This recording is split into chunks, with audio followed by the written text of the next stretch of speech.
Speaking of sports. I'm your host, Jared Slack. This week I'm going to start with the NBA. I'm going to go over the top seeds going into the second half of the season. It's not really mathematically the second half of the season, but it's directly after the All-Star break. So in the East, you have number one, the Bucks. They're like a 6-game lead on number two.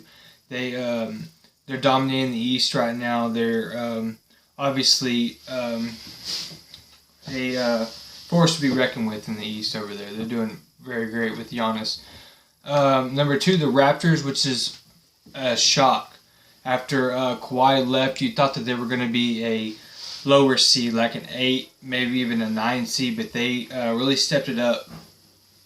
3, the Celtics. 4, the Heat. The Heat have came on strong lately. The 76ers have had a huge drop, and in my opinion, at the beginning of the year, they were a 2, possibly a 3 seed, maybe behind the Bucks and the Celtics, but they're sitting at 5 right now. And number 6, the Pacers. 7, the Nets, and number 8, the Magic. Now in the West, you had the Lakers. Number 2, the Nuggets, who were they have a great home record last year as well. I think they only lost 2 games at home last year. I don't know if that has to do with the altitude, like in Denver or what, but they have a great home record. Number 3, the Clippers, who, in my opinion, are the best team in the whole NBA. 4, the Jazz. 5, Rockets. 6, Thunder. 7, Mavs, and 8, Grizzlies. In the hunt for that playoff spot is the Trailblazers. So, in my opinion, the Trailblazers are going to steal that playoff spot. They will either beat out the Thunder or possibly even, beat out the Grizzlies, possibly even the Thunder to get to that 7 seed. Also, I think that the Mavericks are going to be the 5th best team in the Western Conference, surpassing the Thunder and Rockets, and fighting for that number 4 seed with the Jazz. And that they will be competing for home court advantage. So if they were to get the 5 seed, and Jazz get the 4 seed, the Mavericks would be playing at Utah round 1. So I don't know how all this is going to unfold. Nothing really happened with the Mavericks in the trade deadline. So it's going to be the Euro duo once again, fighting for that number 4 seed is what I'm hoping for. It will be fun to see the Mavericks get a home court advantage the first round, and possibly even be competing for that second round, because I don't think that the Mavericks are better than the Jazz, because the Jazz got some crazy 3-point shooters this year, and that could be fairly inconsistent, but we shall just see how these final months unfold. We're going to get into the NFL a little bit. I was reading a thing on NFL.com about franchise tag predictions. They had everything from most likely to happen to was probably going to happen, or it was unlikely to happen. And there's a few different things from each team, and that's why that they have those 3 different categories.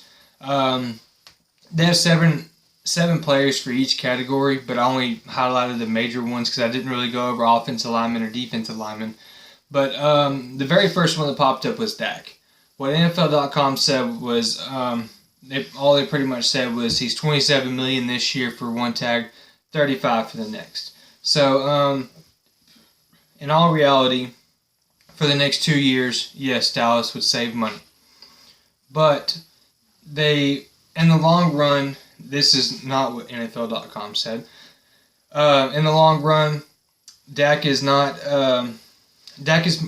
more to your team than a franchise player.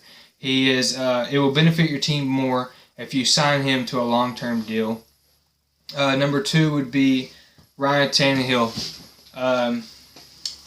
All they really said was he is in the article it said that he had high completion percentage. He had the best downfield rating completion wise, and I think all of that is due to the play action. I think that is all due to the offensive line and Derrick Henry and all of that nature. And I don't think you can put all that on Ryan Tannehill, because personally I think that he's more of a bus driver quarterback that can not just throw his not throw risky decision plays, and he just benefits on not giving the ball away and just letting Derrick Henry take control of the game. And Derrick Henry is a workhorse, and he will get the job done. But how long can he get that done for? Now the next is AJ Green, who was quoted saying that he wouldn't mind getting the franchise tag, and I don't know if that's because possibly his next quarterback is Joe Burrow, maybe. I don't know why he would say that, honestly, because he's played there his whole career, so he must like it. But I don't know many people who have said that they would want to stay in Cincinnati. Okay, so number 2 is most likely to happen. Okay, so Hunter Henry tied in. He's hurt frequently.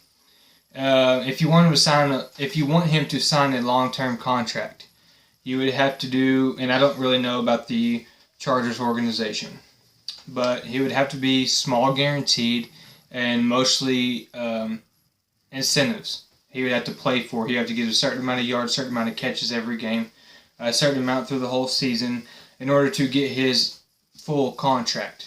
Number 2 is Jameis Winston. In my opinion, he's perfect for this franchise. They don't know that yet. Jameis doesn't know that yet. But this is a perfect fit for one another because, like he said himself, he was balling. He was putting up some numbers, but he was also putting up some numbers in a bad way. He went 30 touchdowns, 30 interceptions last year. It's two different extremes right there that don't need to be done. He did have LASIK eye surgery done, and these last week or so, possibly that helps. I don't know. We'll have to wait for this upcoming season to see.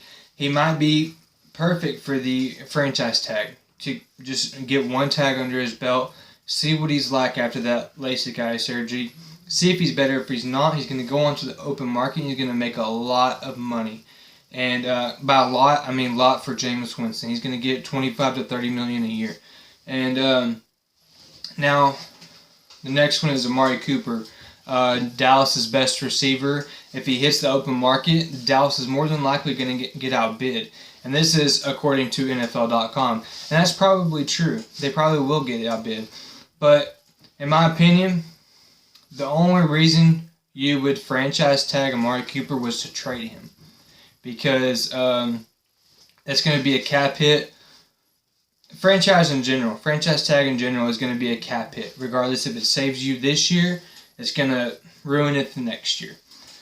The only reason Dallas signs Amari Cooper to the franchise tag is to trade him, in my opinion. Okay, next is Derrick Henry. This is according to NFL.com. He says transition tag would be best. It's around $10.2 million a year. In my opinion, this is what makes this offense go. Derrick Henry. In most offenses, you say, no, sign the cheaper back, get a rookie back. He might be 10% less production, but he'll get around the 10% less production, but 90% less pay. And most people are like, yeah, for sure, I'll go for that any day. But 8 yards per play is great in the NFL. 8 yards per carry is what the Titans had last year with Derrick Henry. Now, think about that. Think about how much that benefited their offense. That 8 yards per carry is what helped Ryan Tannehill get his future contract or future franchise tag, whatever you say.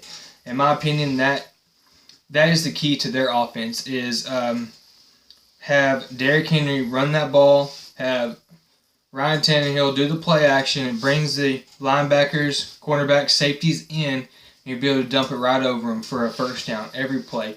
And that is why Ryan Tannehill, in my opinion, had such a successful downfield percentage last year.